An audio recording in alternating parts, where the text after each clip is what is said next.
Hello traders, இது stock market crash கோர்ஸோட 6வது class.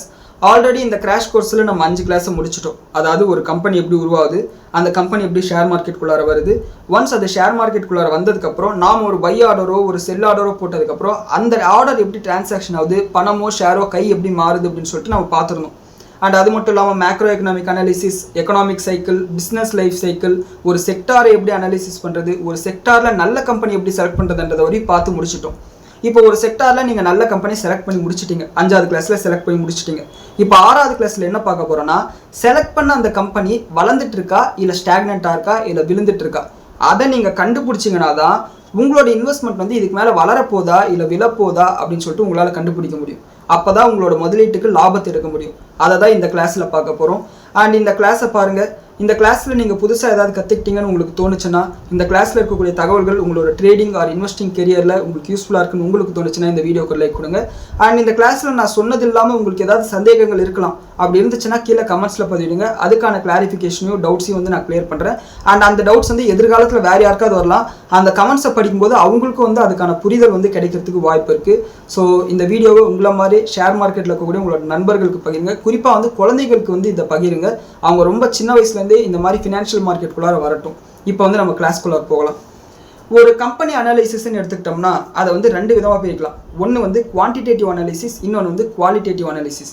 இந்த குவான்டிடேட்டிவ் அனாலிசிஸ்னால் ஒன்றுமே இல்லை. குவான்டிட்டினா என்ன? நம்பர். சரிங்களா? இத்தனை குவான்டிட்டின்னு நம்ம சொல்கிறோம் இல்லையா, நம்பரை வச்சு நீங்கள் பண்ணக்கூடிய எல்லா அனாலிசிஸுமே இந்த கேட்டகரிக்குள்ளார வந்துடும். இன்னொன்று குவாலிட்டேட்டிவ்னா என்ன? தரம். அதாவது நம்பர் இல்லாத விஷயங்களை வச்சு நீங்கள் பண்ணக்கூடிய எல்லா அனாலிசிஸும் இந்த கேட்டகரிக்குள்ளார வந்துடும். ஸோ இந்த குவான்டிடேட்டிவ் அனாலிசிஸை தான் நம்ம இன்றைக்கி பார்க்க போகிறோம். இந்த குவான்டிடேட்டிவ் அனாலிசிஸை ஃபர்தராக 2 விதமாக கிளாஸிஃபை பண்ணலாம். ஒன்று ஃபினான்ஷியல் ஸ்டேட்மெண்ட் அனாலிசிஸ். அதாவது ஃபினான்ஷியல் ஸ்டேட்மெண்ட்னு எடுத்துக்கிட்டிங்கன்னா balance sheet, P&L statement, cash flow statement, changes in share holder equity, 5வது நோட்ஸ். சரிங்களா? இந்த 5 ஸ்டேட்மெண்ட் இருக்குது. இந்த 5 ஸ்டேட்மெண்ட்டை நீங்கள் படிக்கும்போது இந்த ஃபினான்ஷியல் ஸ்டேட்மெண்ட் அனாலிசிஸ் முடிஞ்சிடும். இன்னொன்று ஃபினான்ஷியல் ரேஷியோ அனாலிசிஸ்னால் எல்லாருக்குமே தெரிஞ்சது தான். PE ratio, ROE, ROCE, dividend yield, PEG ratio, dept to equity, இந்த மாதிரியான விஷயங்கள். இந்த ஃபினான்ஷியல் ரேஷியோ அனாலிசிஸ்ன்றது ஒரு ப்ரிலிமினரி டெஸ்ட் மாதிரி, லிட்மஸ் டெஸ்ட் மாதிரி. ஒரு கம்பெனியை பார்த்த அந்த நிமிஷமே இது தேருமா தேராதுன்னு சொல்லிட்டு ஒரு நிமிஷத்துக்குள்ளார கணக்கிடுறதுக்கு தான் இதை யூஸ் பண்ண முடியும். ஆனால் ஒரு கம்பெனியில் நீங்கள் பெரிய அளவுக்கு பணத்தை முதலீடு பண்ண போறீங்கன்னா இந்த ஃபினான்ஷியல் ஸ்டேட்மெண்ட் அனாலிசிஸை பண்ணாதான் உங்களுக்கு வந்து அந்த கான்ஃபிடென்ட் வரும். அப்போ தான் உங்களுக்கு ஒரு கிளாரிட்டி கிடைக்கும். ஸோ இன்னைக்கு நம்ம பார்க்க போகிறது பேலன்ஸ் ஷீட் அனாலிசிஸ். ஒரு பேலன்ஸ் ஷீட்னா எதுவுமே கிடையாது. அதாவது ஒரு குறிப்பிட்ட தேதியில் உங்ககிட்ட இந்த அளவுக்கு சொத்து இருக்குது, அந்த சொத்தில் உங்களுக்கு சொந்தமானது எவ்வளோ, இன்னொருத்தருக்கு கொடுக்க வேண்டியது எவ்வளோ அப்படின்றது தான் பேலன்ஸ் ஷீட்டை சொல்லும். உதாரணத்துக்கு ஒரு எக்ஸாம்பிளுக்கு சொல்லணும்னா, பிரவீன் இருக்கான். இப்போது பிரவீனுக்கு இன்றைக்கி வந்து ஜூலை 26ஆம் தேதி பிரவீன் கிட்ட ஒரு 10 லட்ச ரூபா பணம் இருக்குது. அவன் வேலைக்கு போய் கஷ்டப்பட்டு சம்பாதிச்ச பணம்னு வச்சுக்கலாம். இப்போ இந்த பிரவீனோட பேலன்ஸ் ஷீட் பார்த்தோம்னா, பிரவீன் கிட்ட 10 லட்ச ரூபா இருக்குது. அந்த 10 லட்ச ரூபாவும் பிரவீனுக்கு சொந்தமானது. பிரவீன் யாருக்குமே வந்து வட்டியோ கடனோ எதுவுமே கொடுக்க வேண்டிய அவசியம் இல்லை. இது வந்து பிரவீனோட பேலன்ஸ் ஷீட். இப்போ என்ன ஆகுதுன்னா, பிரவீன் வந்து ஒரு 60 லட்ச ரூபா மதிப்புள்ள வீடு வாங்கணும்னு சொல்லிட்டு முடிவு பண்ணுறான். இப்போ 10 லட்ச ரூபா பிரவீன் கிட்ட இருக்கிற பணத்தை கொடுத்துட்டு 50 லட்ச ரூபா பேங்க்ல வந்து லோன் வாங்குறான். இப்போ பிரவீனோட பேலன்ஸ் ஷீட் பார்த்தோம்னா 60 லட்ச ரூபா மதிப்புள்ள சொத்து பிரவீன் கிட்ட இருக்கு. ஆனால் இந்த 60 லட்சத்துல 10 லட்சம் தான் பிரவீனுக்கு சொந்தம். பாக்கி 50 லட்சம் பேங்க்ல அவன் கட்ட வேண்டிய பணம் இருக்கு. இது கொஞ்சம் கொஞ்சமாக மாதம் 15,000மோ 20,000மோ EMI கட்டி அவன் மெதுவாக வந்து இந்த சொத்தை வந்து அவனுக்கு சொந்தமாக்கிப்பான். இதுதான் வந்து பார்த்தீங்கன்னா பேலன்ஸ் ஷீட்டோட அடித்தளமே. இந்த பேலன்ஸ் ஷீட்டோட ஃபார்முலாவும் இதை பேஸ் பண்ணி தான் இருக்கும். உதாரணத்துக்கு பேலன்ஸ் ஷீட்டோட ஃபார்முலா பார்த்தீங்கன்னா asset is equal to equity plus liability. உங்ககிட்ட மொத்தம் எவ்வளோ சொத்து இருக்குது, அதில் உனக்கு எவ்வளோ சொத்து இருக்குது சொந்தமானது, அதாவது ஈக்விட்டி, அண்ட் எவ்வளோ நீ கொடுக்க வேண்டியது இருக்குது லைபிலிட்டி. இதை சொல்கிறது தான் பேலன்ஸ் ஷீட்டு. இப்போ இந்த 2 எக்ஸாம்பிளுமே நீங்கள் பார்த்தீங்கன்னா முதல்ல இருக்கக்கூடிய பேலன்ஸ் ஷீட்டோட சைஸ் வந்து ரொம்ப சின்னது. அதாவது மொத்தம் 10 லட்ச ரூபா மதிப்புள்ள அசெட்ஸ் தான் அவன்கிட்ட இருக்குது. ஆனால் அவன் யார்கிட்டையும் கொடுக்க வேண்டிய பணம் எதுவுமே இல்லை. அந்த 10 லட்சமும் அவனுக்கு சொந்தம். ஆனால் ரெண்டாவதாக என்னதான் பேலன்ஸ் ஷீட் பெருசாக இருந்தாலும் 60 லட்ச ரூபா மதிப்புள்ள அசெட் இருந்தாலும் அவனோட பணம்ன்றது வெறும் 10 லட்சம் தான். 50 லட்ச ரூபா கடனாக தான் இருக்குது. இருந்தாலும் கூட அவனோட அசெட்ஸ் ஓவரால் அசெட் வந்து அதிகமாக இருக்குது. இதை நீங்கள் புரிஞ்சுக்கிட்டீங்கனாலே ஒரு கம்பெனியோட பேலன்ஸ் ஷீட் வந்து உங்களால் புரிஞ்சிக்க முடியும். இப்போ ஒரு கம்பெனியோட பேலன்ஸ் ஷீட்டுக்குள்ளார போகிறதுக்கு முன்னாடி நான் ஏற்கனவே சொன்ன மாதிரி பேலன்ஸ் ஷீட்டோட ஃபார்முலா என்ன? Asset is equal to equity plus liability. So இந்த அசெட்டை 2 விதமாக பிரிக்கலாம். ஒன்று கரண்ட் அசெட், இன்னொன்று நான் கரண்ட் அசெட். கரண்ட் அசெட்னா ஒரு வருஷத்துக்குள்ளார பணமாக மாற்ற முடிகிற அசெட்ஸ் எல்லாம் கரண்ட் அசெட். நான் கரண்ட் அசெட்னா ஒரு வருஷம் ஆகும் அதை பணமாக மாற்றுறதுக்கு, இல்லைனா ஒரு வருஷத்துக்கு மேலே எத்தனை வருஷம் வேணாலும் ஆகலாம் அதை பணமாக மாற்றுறதுக்கு. அது எல்லாமே வந்து நான் கரண்ட் அசெட்னு சொல்லுவாங்க. அதே மாதிரி ஈக்விட்டின்றதை அப்புறம் பார்க்கலாம். லைபிலிட்டியும் அசெட்டும் கிட்டத்தட்ட ஒரே மாதிரி இருக்கும், அதனால் லைபிலிட்டி பார்த்துருவோம். லைபிலிட்டி வந்து கரண்ட் லைபிலிட்டி, நான் கரண்ட் லைபிலிட்டின்னு சொல்லுவாங்க. அதாவது ஒரு வருஷத்துக்குள்ளார கொடுக்க வேண்டிய பணம் கரண்ட் லைபிலிட்டி, ஒரு வருஷம் கழிச்சு இல்லை 2-3 வருஷம் கழிச்சு கொடுக்க வேண்டிய பணம் வந்து நான் கரண்ட் லைபிலிட்டின்னு சொல்லுவாங்க. இப்போ ஈக்விட்டிக்கு வந்தோம்னா, இந்த ஈக்விட்டின்றது ஒரு கம்பெனியில் எப்படி இருக்கும்னா, இந்த ஷேர் கேபிட்டலுக்கு பார்த்தீங்களா, ஷேரை இஷ்யூ பண்ணும்போது என்ன கேபிட்டல் இருந்துச்சோ அதை ஷேர் கேபிட்டல்னு சொல்லுவாங்க. இது இல்லாமல் இந்த ஷேருக்கான ப்ரீமியமாக இருக்கட்டும், இந்த ஏற்கனவே பல வருஷங்களாக சம்பாதிச்ச லாபத்தோட ரிசர்வ்ஸாக இருக்கட்டும், இதெல்லாம் வந்து பார்த்தீங்கன்னா அதர் ஈக்விட்டின்னு சொல்லுவாங்க. ஸோ இதுதான் வந்து பார்த்தீங்கன்னா ஒரு கம்பெனியில் இருக்கக்கூடிய பேலன்ஸ் ஷீட்டோட ஒரு அமைப்பாக இருக்கும். இதுதான் basic skeleton of the balance sheet. இப்போ உங்களுக்கு பேலன்ஸ் ஷீட்டோட பேசிக் ஸ்ட்ரக்சர் வந்து உங்களுக்கு புரிஞ்சிருக்கும். Current asset, non current asset, current liability, non current liability, share capital, other equity. சரிங்களா? இது வந்து உங்களுக்கு புரிஞ்சிருக்கும். இப்போ ஒரு குறிப்பிட்ட ஒரு எக்ஸாம்பிள் வச்சு பார்த்தோம்னா இன்னும் உங்களுக்கு நல்லா புரியும். எக்ஸாம்பிளுக்காக நம்ம வந்து 3 பேலன்ஸ் ஷீட் பார்க்க போகிறோம். ஒன்று ரிலையன்ஸ் இண்டஸ்ட்ரீஸோட பேலன்ஸ் ஷீட்டு, ரெண்டாவது ஐடிசியோட பேலன்ஸ் ஷீட்டு, மூணாவது ஃபெடரல் பேங்கோட பேலன்ஸ் ஷீட்டு. இது ஏன் நான் 3 பேலன்ஸ் ஷீட் எடுத்துக்கிறோம்னா, இது 3 விதமான கம்பெனி. ஏன்னா ரிலையன்ஸ் இண்டஸ்ட்ரீஸ் வந்து பெட்ரோகெமிக்கல் கம்பெனி, அது இல்லாமல் ஏகப்பட்ட பிஸ்னஸ் பண்ணுறாங்க. ஸோ அவங்களோட balance sheet. ITC cigarette company, அது இல்லாமல் எஃப்எம்சிஜி மாதிரியான சில பிஸ்னஸ் பண்ணுறாங்க, அவங்களோட பேலன்ஸ் ஷீட்டு. மூணாவது ஃபெடரல் பேங்க், இவங்க வந்து ஒரு பேங்கிங் பேலன்ஸ் ஷீட்டு. நீங்கள் மற்ற பேலன்ஸ் ஷீட்டை பார்க்கும்போது பேங்க்கோட பேலன்ஸ் ஷீட் வந்து கொஞ்சம் வித்தியாசமாக இருக்கும். அது வந்து நீங்கள் புரிஞ்சுக்கிட்டிங்கன்னா உங்களால் எல்லா பேங்க்கோட பேலன்ஸ் ஷீட்டையும் உங்களால் அனலைஸ் பண்ண முடியும். அதுக்காக தான் வந்து அதையும் நான் சேர்த்துருக்கேன். ஸோ இது 3த்தையுமே பாருங்கள், உங்களுக்கு பெரிய புரிதல் கிடைக்கும். இப்போது உங்களுக்கு இந்த பேலன்ஸ் ஷீட் மாதிரியான ஃபினான்ஷியல் ஸ்டேட்மெண்ட் எங்கே கிடைக்கும்னா, அந்த கம்பெனி இஷ்யூ பண்ணக்கூடிய ஒன்று குவார்டர்லி ரிசல்ட்டில் கிடைக்கும், அப்படி இல்லைன்னா ஆனுவல் ரிப்போர்ட்டில் கிடைக்கும். நாம் இந்த எக்ஸாம்பிளுக்கு எல்லாமே வந்து ஆனுவல் ரிப்போர்ட்டாக தான் எடுத்துக்கிறோம். காரணம் என்னன்னா, ஒரு ஆனுவல் ரிப்போர்ட்னு எடுக்கும்போது அதில் கிட்டத்தட்ட கம்ப்ளீட் டேட்டா இருக்கும். அதாவது கரெக்டாக அந்த ஃபினான்ஷியல் இயர் எண்ட் ஆகும்போது என்ன டேட்டா இருந்துச்சோ அந்த எல்லா டேட்டாவும் இருக்கும். அதனால தான் இந்த பேலன்ஸ் ஷீட்டுக்கும் சரி, பிஎன்எல் ஸ்டேட்மெண்ட்டுக்கும் சரி, எல்லாத்துக்குமே வந்து நம்ம ஆனுவல் ரிப்போர்ட்டை தான் நம்ம எடுத்துக்க போகிறோம். சரி, இந்த ஆனுவல் ரிப்போர்ட்டை நம்ம எப்படி டவுன்லோட் பண்ணுறது? இதை வந்து 2 விதமாக டவுன்லோட் பண்ணலாம். ஒன்று, அந்த கம்பெனியோட அஃபிஷியல் வெப்சைட்டுக்கு போனீங்கன்னா இன்வெஸ்டர் ரிலேஷன்ஷிப் அப்படின்னு சொல்லிட்டு ஒரு பேஜ் இருக்கும். அதை கிளிக் பண்ணீங்கன்னா நீங்கள் போய் அதில் வந்து ஆனுவல் ரிப்போர்ட்டை கண்டுபிடிச்சி டவுன்லோட் பண்ணிக்கலாம். ஆனால் ஒவ்வொரு கம்பெனிக்கும் தனித்தனியாக அப்படி போய் தேடுறதை விட ஸ்டாக் எக்ஸ்சேஞ்சில் போனீங்கன்னா உங்களுக்கு வந்து எல்லா லிஸ்டட் கம்பெனியோட ஆனுவல் ரிப்போர்ட்டும் உங்களுக்கு கிடைக்கும். ஸோ இப்போ நம்ம வந்து என்எஸ்சி அஃபிஷியல் வெப்சைட்னு சொல்லிட்டு சர்ச் பண்ணோம்னா ஃபர்ஸ்ட் லிங்க் வந்து உங்களுக்கு கிடைக்கும். அதை கிளிக் பண்ணீங்கன்னா இங்கே போய் சர்ச்சில் நீங்கள் போய் ரிலையன்ஸ்ன்னு டைப் பண்ணீங்கன்னா உங்களுக்கு வந்து கிடைச்சிடும். நான் ஆல்ரெடி வந்து டைப் பண்ணதால் எனக்கு தெரியுது. ஸோ இந்த ரிலையன்ஸை நீங்கள் கிளிக் பண்ணீங்கன்னா கீழே வந்தீங்கன்னா கீழே டேஷ்போர்டு, அனௌன்ஸ்மெண்ட்டு இதெல்லாமே வரும். இந்த இடத்துல வந்து ஆனுவல் ரிப்போர்ட்னு கிளிக் பண்ணீங்கன்னா உங்களுக்கு வந்து ஓப்பன் ஆகும். இந்த இடத்துல நீங்கள் பிடிஎஃபாக கிளிக் பண்ணீங்கன்னா உங்களுக்கு வந்து ஓப்பன் ஆகிடும். இதை வந்து நீங்கள் பிரிண்ட் கொடுத்தீங்கன்னா சேவ் பண்ணிக்கலாம். சேவ் ஆஸ் பிடிஎஃப்னு சொல்லிட்டு மாற்றிக்கணும். நீங்கள் இந்த இடத்துல மாற்றிட்டு சேவ் கொடுத்தீங்கன்னா நீங்கள் வந்து சேவ் பண்ணி டவுன்லோட் பண்ணி எப்போ வேணாலும் படிச்சுக்கலாம். நான் ஆல்ரெடி வந்து இதை வந்து சேவ் பண்ணி வச்சிருக்கிறதுனால அதை ஓப்பன் பண்ணிக்கிறேன். ஸோ இப்போ நீங்கள் இதை ஓப்பன் பண்ணதுக்கப்புறம் இந்த கன்சாலிடேட் பேலன்ஸ் ஷீட்டை கண்டுபிடிக்கிறதுக்கு ஒன்றுமே இல்லை. Ctrl+F கொடுத்தீங்கன்னா அதில் கன்சாலிடேட்டட் பேலன்ஸ் ஷீட் டைப் பண்ணீங்கன்னா ஷார்ட் லிஸ்ட் ஆகிடும். ஸோ ஒன்ஸ் இந்த கன்சாலிடேட்டட் பேலன்ஸ் ஷீட்டை ஓப்பன் பண்ணிட்டீங்கன்னா நீங்கள் உங்களோட அனாலிசிஸை வந்து ஸ்டார்ட் பண்ணிடலாம். நம்ம ஆல்ரெடி பார்த்த மாதிரி ஒரு பேலன்ஸ் ஷீட்ன்றது வந்து எப்படி நம்ம எடுத்துக்கணும்னா, asset is equal to equity plus liability அப்படின்னு சொல்லிட்டு நம்ம எடுத்துக்கணும். ஸோ இந்த இடத்துல வந்து அசெட்னு பார்த்தோம்னா asset, non current asset, current அசெட்ஸ்ன்னு சொல்லிட்டு அவங்களே பிரித்து கொடுத்துருக்காங்க. எல்லா பேலன்ஸ் ஷீட்லையும் இதே மாதிரி தான் பிரித்து கொடுத்துருவாங்க. நான் ஏற்கனவே சொன்ன மாதிரி நான் கரண்ட் அசெட்ன்றது என்ன, ஒரு வருஷம் கழிச்சு தான் நம்மளால அதை பணமாவே மாற்ற முடியும், உடனே அதை பணமா மாற்ற முடியாது அப்படின்றது தான் அதனோட அர்த்தம். இந்த சில விஷயங்கள் வந்து பார்த்தீங்கன்னா பணமா எப்பயுமே மாற்ற முடியாது. உதாரணத்துக்கு மிஷினரிஸ் எல்லாம் வாங்கிட்டு அதை பணமா மாற்ற முடியாது. அதை பணமா மாற்றணும்னா ஒன்று அதை டிப்ரிசியேஷனாக கிளைம் பண்ணணும், அப்படி இல்லைன்னா அதை ஸ்கிராப்புக்கோ இல்லை செகண்ட் ஹேண்டாக விற்கணும். அப்போதான் அதை பணமா மாற்ற முடியும். இன்னொன்று, கம்பெனிஸ் வந்து மிஷினரிஸ் வாங்குறது வந்து ப்ரொடக்ஷனுக்காக தான் வாங்குவாங்களே தவிர்த்து அதை கடைசி வரையும் வந்து பணமா மாற்றாமலே கூட போகிறதுக்கு வாய்ப்பு இருக்கு. ஸோ அதுல எல்லாம் வந்து டிப்ரிசியேஷன் கிளைம் பண்ணுவாங்க. அதையும் கூட இந்த நான் கரண்ட் அசெட்ல தான் சேர்ப்பாங்க. ஒன்ஸ் இந்த டிப்ரிசியேஷன் வந்து கழிக்க இந்த நான் கரண்ட் அசெட்ல அதனோட வேல்யூ வந்து குறைஞ்சிக்கிட்டே போகும். இப்போ ரிலையன்ஸ் இண்டஸ்ட்ரீஸோட ஃபினான்ஷியல் ஸ்டேட்மெண்ட்டை பார்த்தோம்னா, கன்சாலிடேட் பேலன்ஸ் ஷீட்ல பார்த்தோம்னா நான் கரண்ட் அசெட் வந்து ப்ராப்பர்ட்டி, பிளான்ட், எக்யூப்மெண்ட்னு சொல்லியிருக்காங்க. அவங்க வந்து ஆயில் டு கெமிக்கல் பிஸ்னஸ் பண்ணுறதுனால ஏகப்பட்ட மிஷினரிஸ், அதுக்கான மேனுஃபேக்சரிங் பிளான்ட், ரிஃபைனரி பிளான்ட் இதெல்லாம் வச்சிருப்பாங்க, லேண்டெல்லாம் வச்சிருப்பாங்க இல்லையா, அதனோட மதிப்பை வந்து பார்த்தீங்கன்னா மென்ஷன் பண்ணியிருக்காங்க. இது இயர் ஆன் இயர் பேசிஸில் வந்து இன்க்ரீஸ் ஆயிருக்கு. அண்ட் ஸ்பெக்ட்ரம், அவங்க வந்து டெலிகாம் பிஸ்னஸில் இருக்கிறதுனால 5G 4G ஸ்பெக்ட்ரம்லாம் இருக்குது பார்த்தீங்களா, அதனோட வேல்யூவேஷன் வந்து சொல்லியிருக்காங்க. 1,88,000 கோடிக்கு ஸ்பெக்ட்ரமோட வேல்யூ மட்டுமே அவங்க கிட்ட இருக்குது. இது இயர் ஆன் இயர் பேசிஸில் அதிகமாக இருக்குது.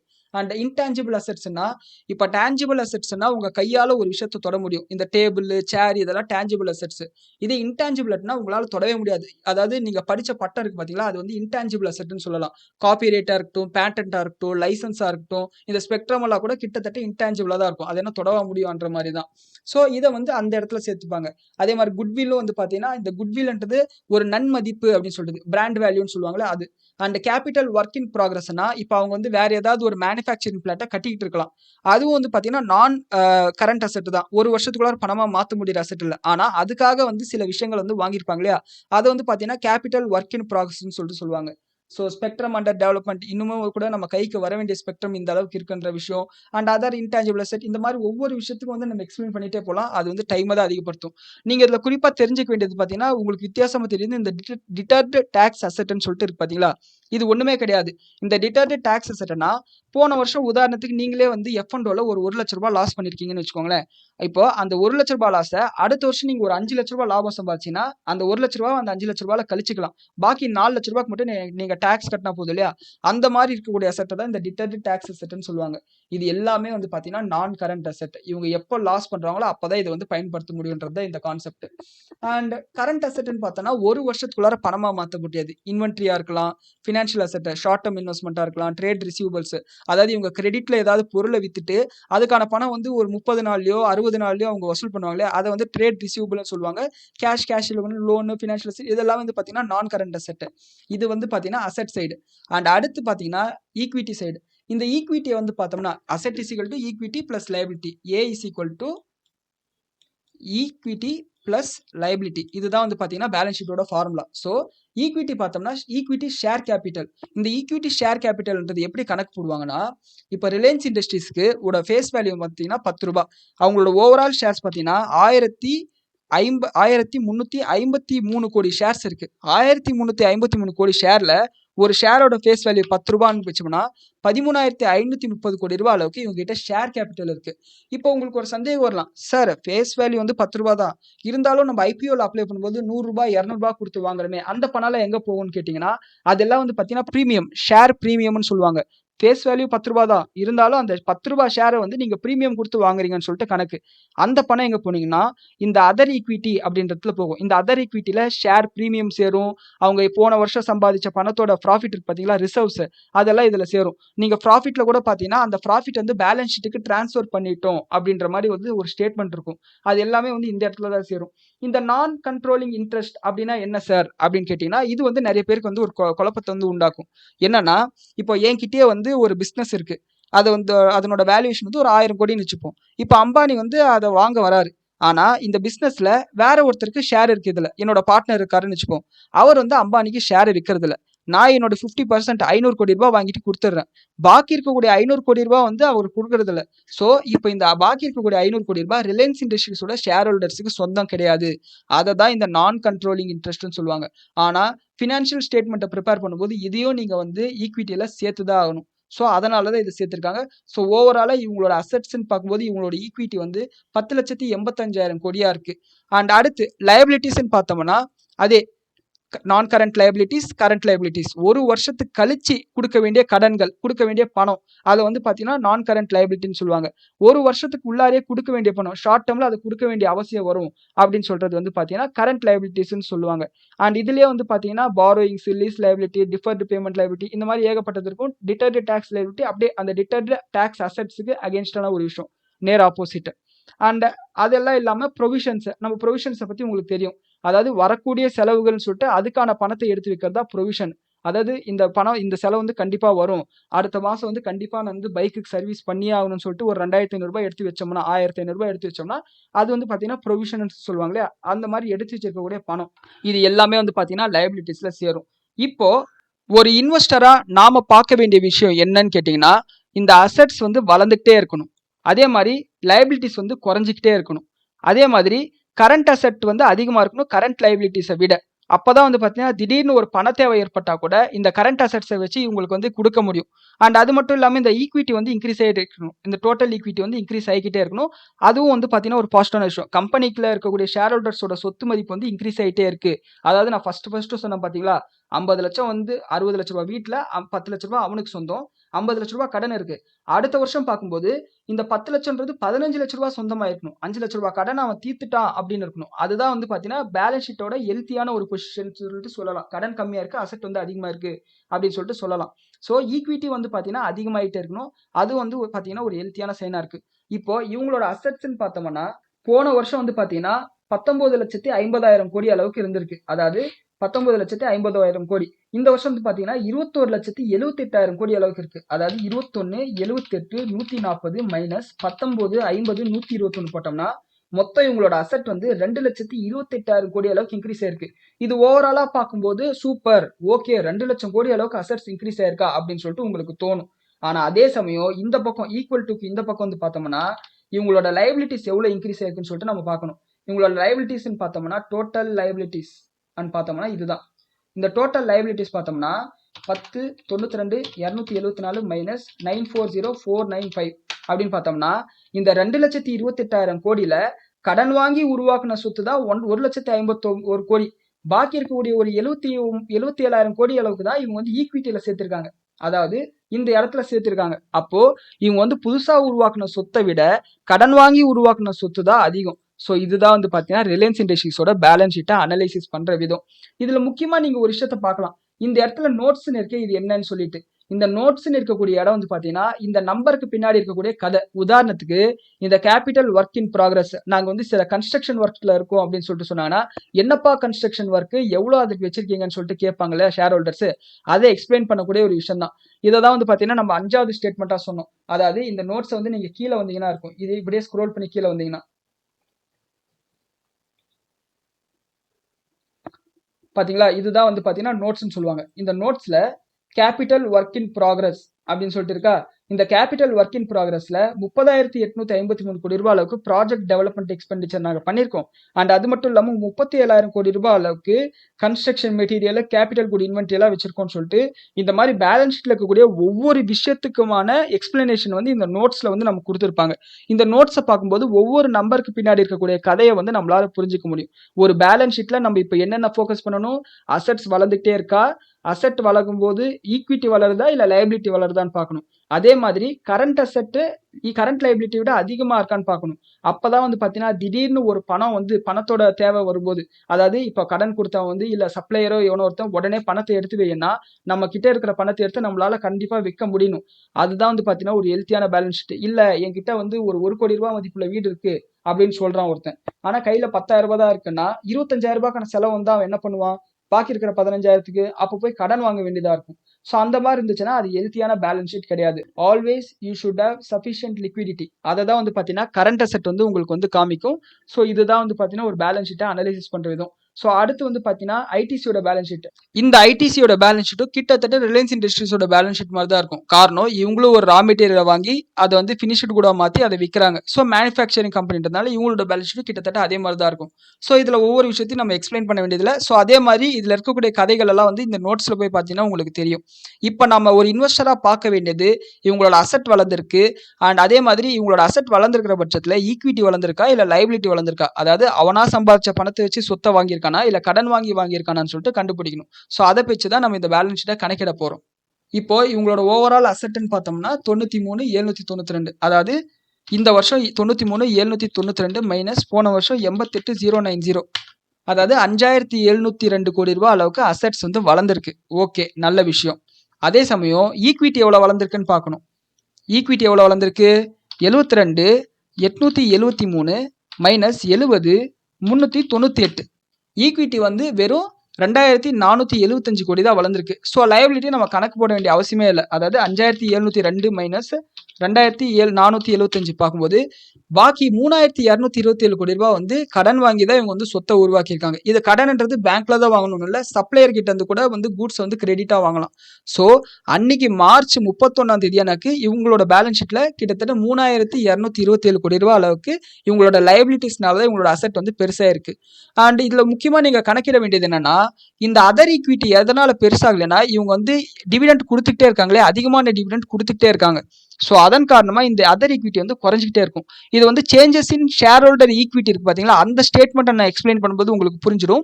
இப்போதைக்கு வந்து குழப்பிக்க வேணாம். அண்ட் எப்பெல்லாம் வந்து ஒரு கம்பெனி டிவிடெண்ட் கொடுக்குதோ அப்போ இவங்களோட அதர் ஈக்விட்டி வந்து குறைஞ்சிட்டே இருக்கும்.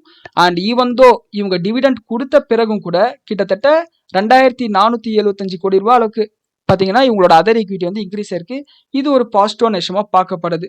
அண்ட் அதே மாதிரி நான் கண்ட்ரோலிங் இன்ட்ரெஸ்ட்ல போன வருஷம் வந்து 367 கோடி ரூபாய் அளவுக்கு 68 கோடி ரூபாய் அளவுக்கு மற்றவங்க ஷேர்ஸ் வந்து வச்சிருந்தாங்க. இந்த வருஷம் வந்து பார்த்தீங்கன்னா 365 கோடி தான் வச்சிருக்காங்க. இது 2 விதமா பார்க்கலாம். ஒண்ணு ஷேர்ஸை வாங்கிட்டதா பார்க்கலாம். அப்படி இல்லைன்னா அந்த அசெட்ஸோட வேல்யூ வந்து கம்மி ஆயிடுச்சுன்னு சொல்லிட்டு நம்ம பார்க்கலாம். இது எப்படி வேணாலும் நம்ம கணக்கு எடுத்துக்கலாம். ஸோ அதே மாதிரி இந்த நோட்ஸ்ல போனீங்கன்னா இந்த எல்லா நம்பருக்கு பின்னாடி இருக்கக்கூடிய கதைகளும் உங்களுக்கு தெரிஞ்சிடும். இப்படிதான் வந்து பார்த்தீங்கன்னா ஒரு பேலன்ஸ் ஷீட்டை நீங்க கணக்கிடணும். அதே மாதிரி கரண்ட் அசெட்டை விட கரண்ட் லைபிலிட்டி எவ்வளவு இருக்குன்றதை பத்தியும் நீங்க பார்த்துக்கிட்டீங்கன்னா உங்களுக்கு கம்ப்ளீட்டா வந்து ஒரு பேலன்ஸ் ஷீட்டை அனலைசிஸ் பண்ணி நீங்க கத்துக்கிட்டீங்கன்னு அர்த்தம். உதாரணத்துக்கு இவங்களோட கரண்ட் அசெட் பார்த்தீங்கன்னா 50,700 கோடி ரூபாய் அளவுக்கு. இவங்களோட கரண்ட் லயபிலிட்டிஸ் பார்த்தோம்னா 16,687 கோடி இருக்கு. அதாவது திடீர்னு இவனோட சப்ளையரோ எவனோ ஒருத்த வந்து தம்பி எனக்கு மொத்த பணத்தை என் முன்னாடி எடுத்து வை அப்படின்னு சொன்னாங்கன்னா கூட இவங்களோட லைபிலிட்டி வெறும் 16,000 கோடி தான். இவங்களோட கரண்ட் அசெட் வந்து பார்த்தீங்கன்னா 50,000 கோடி இருக்கு. அண்ட் இவங்களோட கேஷ் அண்ட் கேஷ் ஈக்குவலன்ட் 600 கோடி இருக்கு. இன்வெஸ்ட்மெண்ட் வந்து 20,000 கோடி இருக்கு. ட்ரேட் ரிசீவபிள் வந்து 3,922 கோடி இருக்கு. அண்ட் அது மட்டும் இல்லாமல் இவங்களோட பேங்க் பேலன்ஸ்ல வந்து 2,065 கோடி இருக்கு. கிட்டத்தட்ட இவங்களால எல்லா பணத்தையும் வந்து உடனே செட்டில் பண்ண முடியும். ஸோ இவங்களோட பேலன்ஸ் ஷீட் ஹெல்த்தியா இருக்கு. இப்படிதான் ஒரு மேனுஃபேக்சரிங் கம்பெனியோட பேலன்ஸ் ஷீட்டை அனலைசிஸ் பண்ணணும். ஸோ இப்போ வந்து உங்களுக்கு ஐடிசி பத்தின புரிதல் கிடைச்சிருக்கும், ரிலையன்ஸ் இண்டஸ்ட்ரீஸ் பத்தின புரிதல் கிடைச்சிருக்கும். அதாவது ஒரு மேனுஃபேக்சர் பண்ணக்கூடிய கம்பெனி அவங்களோட பேலன்ஸ் ஷீட்டை எப்படி அனலைசிஸ் பண்றதுன்னு தெரிஞ்சிருக்கும். ஆனா ஒரு பேங்கோட பேலன்ஸ் ஷீட் இதுல இருந்து கம்ப்ளீட்டா வித்தியாசமா இருக்கும். அதை பத்தி தான் இப்போ நம்ம பார்க்க போறோம். சேம் ஃபெடரல் பேங்கோட பேலன்ஸ் ஷீட்டையும் வந்து நீங்க என்எஸ்சியோட அஃபிஷியல் வெப்சைட்டுக்கு போனீங்கன்னா ஃபெடரல் பேங்க்னு டைப் பண்ணீங்கன்னா கீழே வந்தீங்கன்னா உங்களால இந்த இடத்துல ஆனுவல் ரிப்போர்ட்ஸை கிளிக் பண்ணீங்கன்னா உங்களால இந்த இடத்துல டவுன்லோட் பண்ணிக்க முடியும். ஒன்ஸ் டவுன்லோட் பண்ணி சேவ் பண்ணி வச்சுக்கிட்டீங்கன்னா நீங்க எப்போ வேணாலும் அதை படிச்சுக்கலாம். என்ன பொறுத்தவரையும் ஒரு பேலன்ஸ் ஷீட்ன்றது ஒரு 300-400 பக்கம் இருக்கும். அது வந்து ஃபுல்லா படிக்கிறது கொஞ்சம் கடுப்பாக தான் இருக்கும். ஆனா ஒரு கம்பெனியோட பேலன்ஸ் ஷீட்டை ஒரு முறை நீங்க படிச்சிட்டீங்கன்னா அந்த கம்பெனியோட முழு புரிதலும் உங்களுக்கு கிடைச்சிடும். நீங்க எவ்வளவு ரூபாய் வந்து கிட்டத்தட்ட சில பேர் வந்து லட்ச ரூபாய்லாம் வந்து இன்வெஸ்ட் பண்றாங்க ஒரு கம்பெனில. அந்த கம்பெனியோட பேலன்ஸ் ஷீட்டை ஒரு 300-400 பக்கம் பொறுமையா உட்காந்து படிச்சுட்டா உங்களுக்கு கான்ஃபிடன்ஸ் வரும். அதுக்காக தான் சொல்றேன். அண்ட் இப்போ வந்து நம்ம ஒரு பேங்கோட பேலன்ஸ் ஷீட்டை எப்படி அனலைசிஸ் பண்ணணும்னு சொல்லிட்டு பார்த்துருவோம். இப்போ ஒரு மேனுஃபேக்சரிங் கம்பெனின் போது அவங்க வந்து மிஷின் வாங்கணும், அந்த மிஷினுக்குள்ளார போடுறதுக்கான ரா மெட்டீரியல் வாங்கணும், பேக்கிங் மெட்டீரியல் வாங்கணும், இது எல்லாத்தையும் பண்ணணும். அண்ட் இந்த பேங்க்னு இருக்கும்போது அவங்க ரா மெட்டீரியலோ மிஷினோ எதையும் வாங்க போறது கிடையாது. கடனை வாங்கி கடன் கொடுக்க போறாங்க. அதாவது டெபாசிட்டர்ஸ் நம்ம கிட்ட வந்து பணத்தை வாங்கிக்கிட்டு சேவிங்ஸ் அக்கௌண்ட்டோ கரண்ட் அக்கௌண்ட்டோ ஃபிக்ஸட் டெபாசிட்டோ வாங்கிட்டு அதை வந்து லோன் வேணும்னு சொல்லி கேட்கறவங்க, அது தங்க லோனோ இல்ல வெஹிக்கல் லோனோ ஹவுசிங் லோனோ கேட்கறவங்களுக்கு கொடுக்க போறாங்க. இதுதான் அவங்களோட பேசிக்கான பிசினஸ். அதனால இவங்களோட பேசிக்கான பேலன்ஸ் ஷீட்டும் வந்து பாத்தீங்கன்னா கொஞ்சம் வித்தியாசமா தான் இருக்கும். இப்போ நம்ம இந்த ஃபெடரல் பேங்கோட பேலன்ஸ் ஷீட் எடுத்துக்கிட்டோம்னா asset is equal to equity plus liability. சரிங்களா? இது ரெண்டுமே வந்து பாத்தீங்கன்னா மேட்ச் ஆகணும், டேலி ஆகணும். இப்போ இந்த அசெட்ன் போது இவங்களோட cash and cash balance in reserve bank, இவங்க வந்து ரிசர்வ் பேங்க்ல வந்து எவ்வளவு கேஷ் வந்து மெயின்டைன் பண்றாங்க, இந்த சிஆர்ஆர் எஸ்எல்ஆர் எல்லாம் இருக்கு பாத்தீங்களா, அது எல்லாத்தையும் வந்து பாத்தீங்கன்னா எவ்வளவு இருக்குன்னு சொல்றது. Balance with bank and money at call, அதாவது நான் கூப்பிட்ட உடனே இந்த பணம் வந்து என் கைக்கு வந்துடும் அப்படின்ற பணம். அண்ட் இன்வெஸ்ட்மெண்ட்ஸ் அண்ட் அதே மாதிரி advances, fixed asset, other asset, goodwill consult, இது எல்லாமே வந்து பாத்தீங்கன்னா அசெட்ஸா வந்து நம்ம எடுத்துக்கலாம். அதே சமயம் கேபிட்டல்ன்றது நான் ஏற்கனவே சொன்ன மாதிரி ஷேர் கேபிட்டல் இவங்க வந்து தௌசண்ட்ஸ்ல கொடுத்துருக்காங்க. அதனால வந்து இது கால்குலேட் பண்ணும்போது என்ன பண்ணணும்னா இந்த 4 சைபர் வந்து விட்டுறணும். அதாவது இந்த 4 சைபரை வந்து விட்டுறணும். 491 கோடி ரூபாய் அளவுக்கு இவங்களோட ஷேர் கேபிட்டல் இருக்கு. அதே சமயம் ரிசர்வ்ஸ் அண்ட் சர்ப்ளஸ் பார்க்கும்போது இந்த 4 விட்டுட்டு பார்த்தோம்னா கிட்டத்தட்ட 34,000 கோடி ரூபாய் அளவுக்கு இவங்க கிட்ட ரிசர்வ்ஸ் அண்ட் சர்ப்ளஸ் வந்து இருக்கு. அவங்களோட பணம் இருக்கு. சரிங்களா? இதுதான் வந்து பாத்தீங்கன்னா கணக்கு. அண்ட் அடுத்து மைனாரிட்டி இன்ட்ரெஸ்ட், இவங்களுக்கு கூட வந்து பாத்தீங்கன்னா வேற ஏதோ ஒரு கம்பெனில வந்து அசெட்ஸ் வந்து வச்சிருக்காங்க. அதாவது மைனாரிட்டி இன்ட்ரெஸ்ட் கிட்டத்தட்ட இதுலயும் 4 சைபர் விட்டோம்னா 914 crores அளவுக்கு மைனாரிட்டி இன்ட்ரெஸ்ட் இவங்களுக்கும் இருக்கு. மேபி இந்த இன்சூரன்ஸ் கம்பெனில சில ஷேர்ஸ் வந்து வச்சிருக்காங்கப்பா இவங்க, அதுவா இருக்கும். அண்ட் டெபாசிட்ஸ், நம்மள மாதிரி ஆளுங்க சேவிங்ஸ் அக்கௌண்ட்டோ கரண்ட் அக்கௌண்ட்டோ இந்த மாதிரி விஷயங்கள டெபாசிட் வச்சிருந்தா அது வந்து அவங்க நம்மளுக்கு ரிட்டர்ன் கொடுக்க வேண்டிய பணம். இதை வந்து டெபாசிட்ஸ்னு சொல்லுவாங்க. இது பாரோயிங்ஸ், அதாவது இவங்க வந்து வேற யார்கிட்டயாவது வந்து கடன் வாங்கியிருப்பாங்க. இந்த ஷார்ட் டேர்ம் லோன் தேவைப்படுதுங்க அப்படின்னு சொல்லிட்டு ஆர்பிஐ கிட்ட வாங்கியிருக்கலாம், இல்ல பக்கத்துல வேற ஏதாவது ஒரு பேங்க் கிட்ட வாங்கிருக்கலாம். அந்த விஷயத்த வந்து பாத்தீங்கன்னா இந்த இடத்துல பார்க்கலாம். இதுவும் வந்து 4 சைபர் விட்டு பாத்தீங்கன்னா 32,595 கோடி ரூபாய் அளவுக்கு வந்து கடனை வந்து வாங்கி வச்சிருக்காங்க. அதர் லயபிலிட்டிஸ் அண்ட் ப்ரொவிஷன் பண்ணதெல்லாம் வந்து பாத்தீங்கன்னா இந்த அளவுக்கு இருக்குன்னு சொல்லிட்டு சொல்லியிருக்காங்க. இதெல்லாம் இப்படி பார்க்கும்போது உங்களுக்கு என்ன தோணும்னா கச்சா முச்சா இருக்கும். அதனால முதல்ல இதை அழிச்சிருக்கும். இப்போ வழக்கம் போலயே இந்த நம்பருக்கு பின்னாடி இருக்கிற கதையெல்லாம் நீங்க பார்க்கணும்னா இந்த ஷெட்யூல்ல போய் நீங்க பார்க்கலாம், இந்த நோட்ஸ்ல போய் நீங்க பார்க்கலாம். இப்போ ஒரு பேங்கோட பேலன்ஸ் ஷீட்டை நீங்க அனலைசிஸ் பண்ணும்போது நீங்க என்ன விஷயத்த பார்க்க வேண்டியதா இருக்கும்? அட்வான்சஸ், அதாவது இவங்க எந்த அளவுக்கு கடனை வந்து அதிகமா கொடுக்குறாங்க அப்படின்றத நீங்க கவனிக்கணும். அதாவது போன வருஷம் வந்து 21,000 2,18,000 கோடி ரூபாய் அளவுக்கு கடன் கொடுத்தாங்க. இந்த வருஷம் வந்து பாத்தீங்கன்னா 2,44,995 கோடி ரூபாய் அளவுக்கு கடனை கொடுத்திருக்காங்க. அதே சமயம் இவங்களோட டெபாசிட்ஸ்ன்னு பார்க்கும்போது அதுவும் இன்க்ரீஸ் ஆயிருக்கு. போன வருஷம் வந்து பாத்தீங்கன்னா 2,52,000 கோடி ரூபாய் அளவுக்கு டெபாசிட் வச்சிருக்காங்க. இந்த வருஷம் வந்து பாத்தீங்கன்னா 2,83,000 கோடி ரூபாய் அளவுக்கு டெபாசிட்ஸ் வந்து வச்சிருக்காங்க. டெபாசிட்ஸும் இன்க்ரீஸ் ஆயிருக்கு, அட்வான்ஸஸும் இன்க்ரீஸ் ஆயிருக்கு. நம்ம ஒவ்வொரு மாசமும் வந்து ஸ்டார்டிங்ல இந்த பேங்கிங் பிசினஸ் அப்டேட் வரும்போது பேசுவோம் இல்லையா, அட்வான்ஸஸ் இந்த அளவுக்கு இன்க்ரீஸ் ஆயிருக்கு, டெபாசிட் இந்த அளவுக்கு இன்க்ரீஸ் ஆயிருக்குன்னு சொல்லிட்டு பேசுவோம் இல்லையா, அதுதான் இந்த விஷயம். இது ரெண்டுமே எந்த அளவுக்கு க்ரோ ஆகுதோ அந்த அளவுக்கு நல்லது. அடுத்து காசா ரேஷியோ, அதாவது இந்த கரண்ட் அக்கௌண்ட் சேவிங்ஸ் அக்கௌண்ட் ரேஷியோன்னு சொல்லிட்டு நம்ம விஷயத்தை வந்து இண்டஸ்ட்ரி அனாலிசிஸ்லயும் பார்த்தோம். ஒவ்வொரு முறை நம்மளோட மார்க்கெட் அனாலிசிஸ் அப்பயும் வந்து பேசியிருப்போம். அதை வந்து எங்க பார்க்கணும்னா இந்த ஷெட்யூல் 3ல தான் நம்ம போய் பார்க்கணும். அதாவது ஷெட்யூல் 3க்கு நம்ம இதுக்காக போகணும், கீழே போகணும். ஷெட்யூல் 3. இப்போ இந்த ஷெட்யூல் 3ல இந்த டிமாண்ட் டெபாசிட் இருக்குன்னு பார்த்தீங்களா, இந்த சேவிங்ஸ் அக்கௌண்ட் டெபாசிட் இருக்கு பார்த்தீங்களா, இது ரெண்டுமே வந்து பார்த்தீங்கன்னா உங்களுக்கு கரண்ட் அக்கௌண்ட் சேவிங்ஸ் அக்கௌண்ட்டோட டெபாசிட். இதை தான் வந்து பார்த்தீங்கன்னா காசான்னு சொல்லுவாங்க. இப்போ உதாரணத்துக்கு இது எப்படி நீங்கள் கணக்கு போடணும்னா, இப்போ இந்த கரண்ட் அக்கௌண்ட் சேவிங்ஸ் அக்கௌண்ட் ரெண்டுத்தையும் வந்து கூட்டிக்கணும் நீங்கள். அதே மாதிரி 4 சைபரை விட்டுட்டு கூட்டணும். 22321 + 63892. சரியா, இந்த நம்பர் வந்துருச்சா? இப்போ இதை வந்து டிவைடட் பை டோட்டல் டெபாசிட் பண்ணணும். அதாவது அதே 4 சைபரை வந்து விட்டுறணும். 2834883 விட்டோம்னா 30% அளவுக்கு இவங்களோட காசா ரேஷியோ இருக்குன்னு அர்த்தம். இப்போ நம்ம வந்து இந்த ஃபினான்ஷியல் ஸ்டேட்மெண்ட்டை இவங்க எங்கேயாவது காசா ரேஷியோன்னு சொல்லிட்டு கொடுத்துருப்பாங்க பாத்தீங்களா. காசா ரேஷியோ வந்து 30.23. நமக்கு கிட்டத்தட்ட அந்த கால்குலேஷன் வந்துருச்சு. ஸோ இப்படிதான் வந்து பார்த்தீங்கன்னா காசாவை வந்து நம்ம கண்டுபிடிக்கணும். அடுத்து என்பிஎஸ் அசட் குவாலிட்டி வந்து கண்டுபிடிக்கணும்னா சிம்பிள் அசட் குவாலிட்டி அப்படின்னு சொல்லிட்டு நீங்கள் டைப் பண்ணீங்கன்னா உங்களுக்கு சர்ச்சில் போட்டிங்கன்னா உங்களுக்கு வந்து கிடைச்சிடும். இந்த அசட் குவாலிட்டியில் பார்த்தீங்கன்னா இந்த நான் பெர்ஃபார்மிங் அசட், அதாவது சப்ஸ்டாண்டர்ட், அதாவது இவன் வந்து தேர்வானா தேர மாட்டான்னு எனக்கு தெரியல, இவன் மேலே எனக்கு டவுட் கொஞ்சம் இருக்கு, இவங்க மேலே டவுட் எனக்கு ஸ்ட்ராங்காகவே இருக்கு, இவன் மேலே எனக்கு டவுட் ரொம்ப ஸ்ட்ராங்காக இருக்கு, இவன் கண்டிப்பாக திருப்பி வரவே மாட்டான்னு சொல்லிட்டு கரெக்டாக கேட்டகரி வைஸாக இவங்க பிரித்து வச்சிருக்காங்க. இது வந்து பார்த்தீங்கன்னா கிராஸ் நான் பர்ஃபார்மிங் அசெட். இந்த கிராஸ் நான் பர்ஃபார்மிங் அசெட்டில் கிடைக்கவே கிடைக்காது அப்படின்னு சொல்லிட்டு நெட் நான் பர்ஃபார்மிங் அசெட் வந்து உருவாக்குவாங்க. இதை வந்து எப்படி உருவாக்குவாங்கன்னா இந்த பர்சன்டேஜ் எப்படி உருவாக்குவாங்கன்னா, இப்போ ஓவரால் இந்த கிராஸ் நான் பர்ஃபார்மிங் அசெட் இருக்கு இல்லையா, எங்க அது இந்த 43,000 மில்லியன்ஸ் போட்டிருக்காங்க. அப்போ 4,370 எல்லாத்தையுமே கோடியாவே கொடுத்துருக்கலாம். 4,375 கோடி வந்து ஓவரால் அட்வான்சஸ் கீழே டிவைட் பண்ணினா உங்களுக்கு வந்து பார்த்தீங்கன்னா இந்த பர்சன்டேஜ் கிடைச்சிடும். கிராஸ் என்பிஏவோட பர்சன்டேஜ் கிடைச்சிடும். சரிங்களா, 1.84.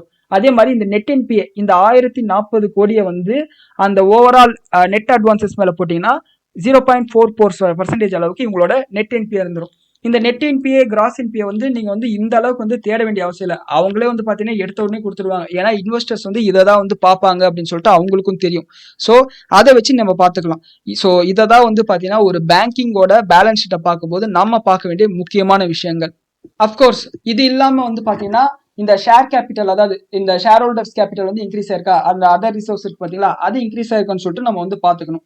ஸோ இப்படி தான் வந்து பார்த்தீங்கன்னா ஒரு பேலன்ஸ் ஷீட்டை வந்து அனலைசிஸ் பண்ணணும். நீங்கள் வந்து இந்த வீடியோவை பார்த்ததுக்கப்புறம் ஒரு நோட்டு பேனை எடுத்துட்டு கம்ப்ளீட்டாக வந்து எல்லாத்தையும் வந்து குறிப்பெடுத்துக்கோங்க. குறிப்பெடுத்துட்டு நீங்கள் இந்த மாதிரி ஒரு பேலன்ஸ் ஷீட்டை எடுத்துக்கிட்டு ஒரு 4-5 பேலன்ஸ் ஷீட் வந்து ஒர்க் அவுட் பண்ணி பாருங்க. பார்த்தீங்கன்னா உங்களுக்கு வந்து கன்ஃபார்மாக வந்து எப்படி ஒரு பேலன்ஸ் ஷீட்டை அனலைசிஸ் பண்ணணும்னு சொல்லிட்டு தெரியும். இந்த பேலன்ஸ் ஷீட்டில் குறிப்பாக நீங்கள் பார்க்க வேண்டிய விஷயம் என்னன்னு சொல்லிட்டு நான் உங்களுக்கு வந்து இப்போ ஸ்க்ரீனில் போடுறேன். ஸோ இந்த விஷயங்கள் தான் ஒரு பேலன்ஸ் ஷீட்டை ஒரு இன்வெஸ்டர் பார்க்கும்போது பார்க்க வேண்டிய முக்கியமான விஷயங்கள். ஒன்ஸ் நீங்க இதை பார்த்தீங்கனாலே அந்த கம்பெனி வந்து தேருமா தேராதா, போன வருஷத்துக்கு இந்த வருஷம் வந்து முன்னேறி இருக்காங்களா இல்லையான்னு சொல்லிட்டு உங்களால கண்டுபிடிக்க முடியும். ஸோ இதுல நீங்க கற்றுக்கிட்ட இன்னொரு விஷயம் என்னன்னா நோட்ஸ். அந்த நோட்ஸ் வந்து எக்ஸ்பிளைன் பண்றதுக்காக பெரிய விஷயம்லாம் எதுவும் இல்லை. அதை உட்காந்து நம்ம படிக்கணும். ஒவ்வொரு வரியா நம்ம படிச்சோம்னா என்ன பண்ணியிருக்காங்க இவங்கன்னு சொல்லிட்டு நம்மளால கண்டுபிடிக்க முடியும். சில சின்ன சின்ன கம்பெனிஸ் வந்து பார்த்தீங்கன்னா கன்ஃபியூஸ் பண்ற மாதிரி நோட்ஸை கொடுத்துருப்பாங்க, ஃபினான்ஷியல்ஸ் கொடுத்துருப்பாங்க. அந்த கம்பெனி வந்து கன்ஃபியூஸ் பண்ற மாதிரி கொடுக்கறதுக்கான காரணமே நமக்கு வந்து அது புரியக்கூடாதுன்றதுக்காக தான். அந்த மாதிரி கம்பெனியில பணத்தை போட்டீங்கன்னா உங்க பணத்துக்கு யாருமே கேரண்டி கிடையாது. ஸோ அதையும் பார்த்துக்கோங்க. என்னதான் நல்ல கம்பெனியா இருந்தாலும் கூட ஒரு குறிப்பிட்ட கம்பெனிக்குள்ளார எத்தனை பர்சன்டேஜ் தான் ஷேர்ஸ் வைக்கணும்னு சொல்லிட்டு நம்மளோட வியூவர்ஸ் எல்லாருக்குமே தெரியும். அதை கீழே கமெண்ட்ல பண்ணுங்க. அண்ட் இந்த கிளாஸ்ல நீங்க ஏதாவது கத்துக்கிட்டீங்களான்றது கீழே கமெண்ட்ல பண்ணுங்க. அடுத்த கிளாஸ்ல ப்ராஃபிட் அண்ட் லாஸ் ஸ்டேட்மெண்ட்டை எப்படி அனலைசிஸ் பண்ணணும்னு சொல்லிட்டு வெவ்வேறு கம்பெனிஸோட P&L ஸ்டேட்மெண்ட் வச்சு நான் உங்களுக்கு எக்ஸ்பிளைன் பண்றேன். நன்றி, வணக்கம், ஜெய் ஹிந்த்.